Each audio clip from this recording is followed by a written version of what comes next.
menjadikan mereka tidak mau masuk. Kalau malaikat-malaikat lain tetap bertugas, yang mencatat amalan kita, ya dia tetap mencatat.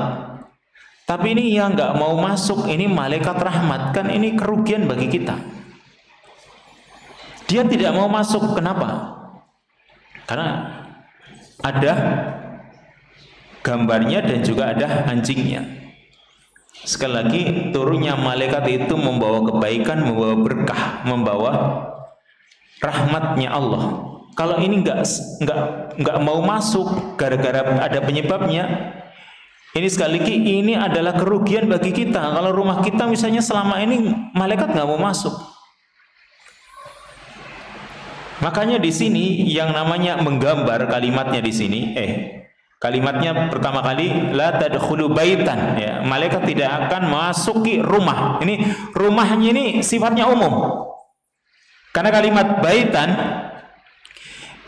ini dalam kaidah lughah atau kaidah nahwu yang namanya kalimat nakirah tidak ada alnya dalam konteks negatif. Kalimat negatif karena la tadkhulul malaikah, malaikat tidak, berarti kan kalimat negatif namanya. Atau kalimat manfiyah. Kalau ada kalimat nakirah atau kata nakirah baitan tidak ada alnya dalam konteks kalimat yang negatif, maka ini menunjukkan keumuman rumah apapun. Ya, rumah apapun ini semuanya malaikat nggak akan masuk. Rumah tempat tinggal, atau mungkin misalnya orang punya tenda, kemah gitu, ada gambarnya, malaikatnya juga nggak mau masuk. Kantor misalnya, di kantor ternyata ada gambar makhluk bernyawanya, malaikatnya juga nggak mau masuk. Ya, pokoknya rumah apapun di sini karena kalimatnya umum, baitan gitu. Sampai mungkin pos ronda barangkali malaikatnya juga nggak mau masuk nih. Maksudnya adalah malaikat rahmat. Yang ini menunjukkan bahwa urusan menggambar itu perkara yang terlarang. Baik menggambarnya itu ya jelas untuk digunakan sendiri atau mungkin dijual ya, atau mungkin cuma dipajang. Para ulama memberikan istisna, pengecualian, yaitu kalau sifatnya adalah gambar untuk mainan anak-anak seperti boneka, yang memang Aisyah radhiyallahu anha juga dibolehkan untuk memilikinya. Juga anjing di sini. Yang pertama tadi adalah gambar. Yang kedua anjing. Yang anjing hukum asalnya tidak boleh, kecuali ada hajat yang memang dibolehkan, nanti akan disebutkan, dan juga nanti ada babnya sendiri. Tapi anjing ini malaikat nggak mau masuk, dan nanti hadis berikutnya atau hadis setelah hadis ini juga betul-betul di situ malaikat nggak mau masuk. Gitu. Jibril nggak mau masuk. Mereka itu nggak mau masuk betulan gitu. Malaikat yang akan bawa rahmat nggak benar-benar nggak mau masuk karena ada anjingnya atau karena ada gambarnya. Makanya kita berusaha untuk mensterilkan terutama tempat tinggal kita, rumah kita, kamar kita, supaya malaikat rahmat akan tetap masuk dan memberikan rahmatnya atau memohonkan ampunan untuk kita. Demikian kesimpulan dari hadis ini. Pertama, tahrimu iqtina'il kalbi illa kalba saydin au masyiatin au zar'in kama sayati fil babil ladzi yalih insyaallah. Diharamkannya memelihara anjing kecuali anjing untuk berburu atau anjing untuk ternak atau tanaman, sebagaimana akan dijelaskan di bab setelah bab ini. Yang kedua, tahrimu ta'liqi suwar 'alal judran, haramnya memajang atau menggantung gambar di tembok.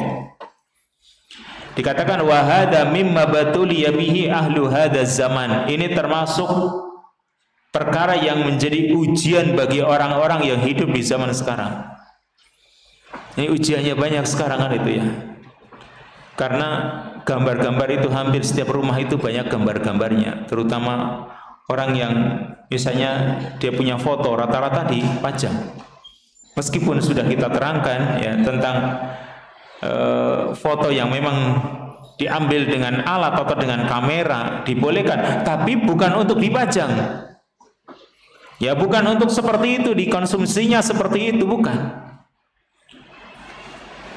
Dan andai kata dipasang pun, maka harus dipotong, mungkin separuhnya atau mungkin kepalanya, ya, supaya andai kata ini diberi ruh juga nggak akan hidup, karena memang ini sesuatu yang mati begitu. Ini yang kedua.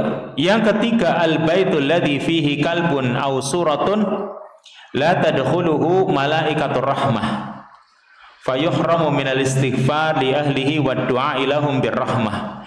Rumah yang di dalamnya ada anjing atau gambar makhluk bernyawa, maka tidak akan dimasuki oleh malaikat rahmat. Yang malaikat rahmat ini banyak. Malaikatur rahmah ini para malaikat yang memberikan rahmat. Fayuhramu minal istighfar, maka berarti mereka, rumah tersebut, penghuninya termasuk, terhalang dari mendapatkan ampunannya, mau permohonan ampunannya para malaikat li ahlihi, untuk keluarga rumah tersebut, wa du'a ilahum birrahmah, dan juga terhalang dari doa mereka yang baik supaya mendapatkan rahmatnya Allah. Sekali lagi, ini jangan dianggap sepele.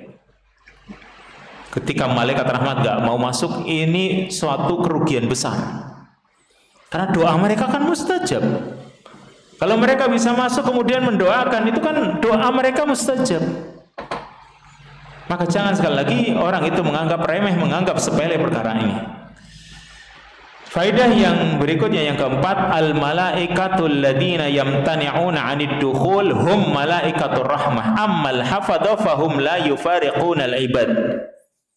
Para malaikat yang tidak mau masuk ke dalam rumah yang tadi ada gambarnya dan juga ada anjingnya, yaitu para malaikat rahmat. Adapun para malaikat yang mencatat amal manusia, maka mereka tidak akan pernah pisah dari hamba yang memang dicatat amalannya. Jadi malaikat itu kan jumlahnya banyak ya. Coba malaikat yang menemani manusia itu minimal 5, itu baru minimal. Ya, yang depan, belakang, menjaga manusianya. Kalau kita itu nggak dijaga oleh Allah dengan malaikat, maka makhluk-makhluk yang lain akan menimpakan mudarat kepada